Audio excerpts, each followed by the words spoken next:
빛이 약이 될 수 있을까요? 오래된 질문처럼 들리지만 지난 수십 년간 이 물음은 실험실과 임상 현장에서 조용히 다시 검토되어 왔습니다. 오늘 이야기의 주인공은 두 가지 빛입니다. 눈에 보이는 660나노미터의 붉은빛, 그리고 눈에 보이지 않는 940나노미터의 근적외선.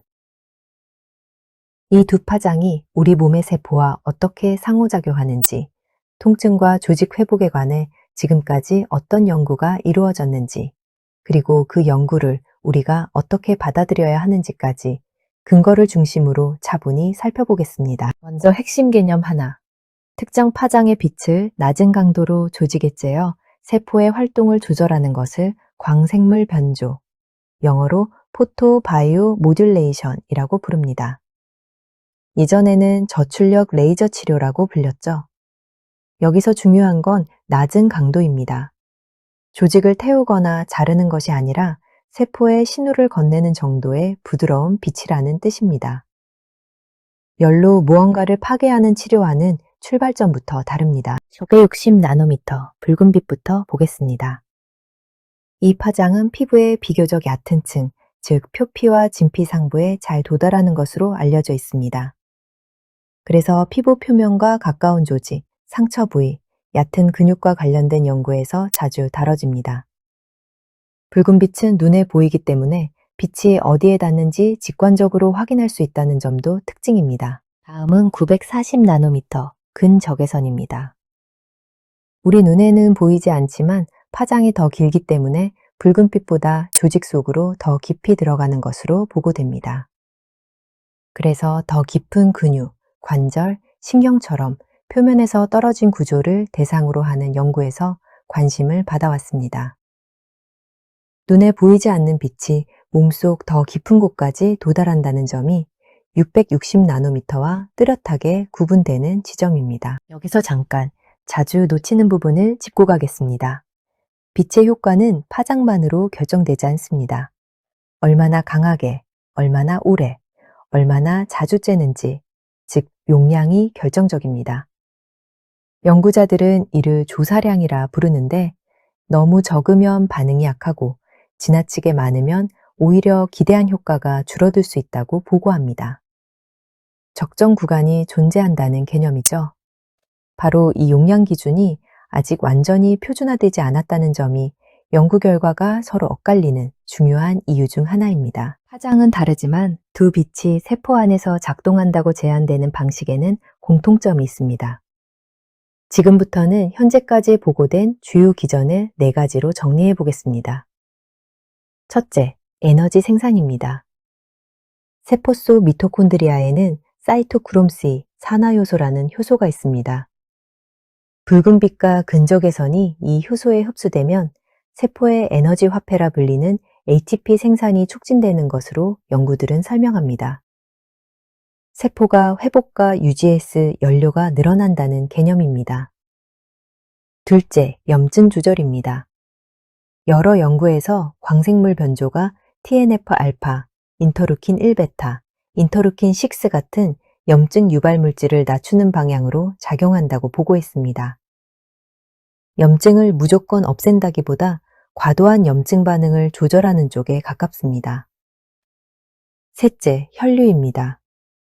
이 과정에서 산화제소라는 신호물질이 관여하는 것으로 제안되는데 산화제소는 혈관을 확장시켜 조직으로 가는 혈류와 산소 공급을 늘리는 역할을 합니다. 넷째, 신경활동입니다. 일부 연구는 통증을 전달하는 신경섬유의 흥분성을 낮추고 세로토닌 같은 억제성 신호물질의 작용과 연관된다고 봅니다. 이것이 통증 완화와 연결될 수 있다는 가설입니다. 정리하면 더 많은 세포 에너지, 조절된 염증, 개선된 혈류, 그리고 진정된 신경신호. 이 4가지가 현재 논의되는 핵심 축입니다. 다만 세부 기전은 아직 완전히 규명되지 않았다는 점을 기억해 주세요. 그렇다면 실제 임상 연구에서는 어떤 결과가 보고되었을까요? 대표적인 영역들을 살펴보겠습니다.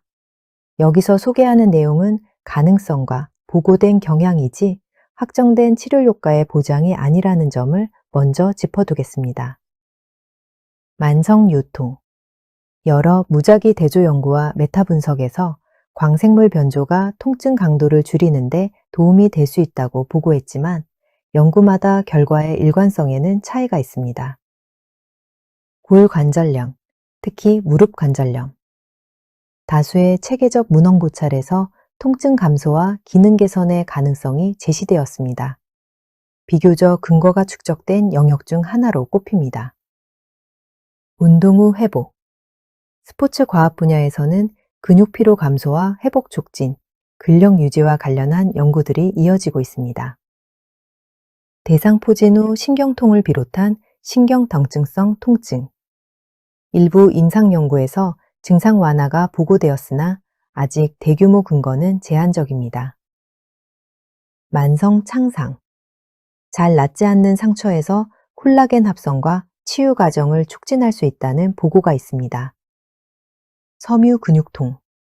만성 통증을 다룬 여러 연구에서 통증 완화와 삶의 질 개선이 비교적 일관되게 보고된 편입니다. 치과 영역. 발치후 회복, 구강 전망염, 턱관절 장애 등에서 통증과 회복을 다룬 연구들이 있습니다. 공통적으로 임상 연구들은 심각한 부작용이 거의 보고되지 않았다는 점에서 높은 안전성을 언급합니다. 다만 파장, 용량, 치료 빈도 같은 기준의 표준화는 여전히 진행 중인 과제입니다. 이런 연구들을 접할 때 도움이 되는 관점을 하나 나누고 싶습니다. 한 건의 긍정적 연구와 여러 연구를 종합한 결론은 무게가 다릅니다. 참가자 수가 많고 가짜 치료와 비교한 무작위 대조 연구일수록 신뢰도가 높습니다. 그래서 효과가 있다는 판정보다 어떤 조건에서 어느 정도로 보고되었는가를 함께 보는 태도가 중요합니다. 광생물 변조는 유망하지만 여전히 근거가 쌓여가는 중인 분야라는 사실을 기억하면 균형 잡힌 시선을 유지할 수 있습니다. 그렇다면 왜 660나노미터와 940나노미터를 함께 쓰는 걸까요?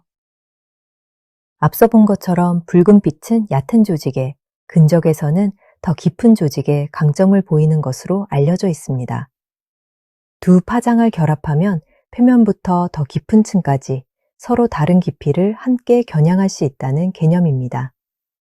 하나는 표면을, 다른 하나는 그 아래를 맞는 상호 보완적인 조합인 셈입니다. 지금까지 660나노미터 붉은빛과 940나노미터 근적외선, 그리고 광생물 변조를 둘러싼 기전과 임상 연구를 살펴봤습니다. 정리하자면 이 분야는 흥미로운 가능성을 보여주는 활발한 연구 영역이지만 동시에 아직 답해야 할 질문이 많은 분야이기도 합니다. 몸에 대한 이해는 지금도 넓어지고 있습니다. 앞으로의 연구가 어떤 답을 가져올지 함께 지켜보면 좋겠습니다.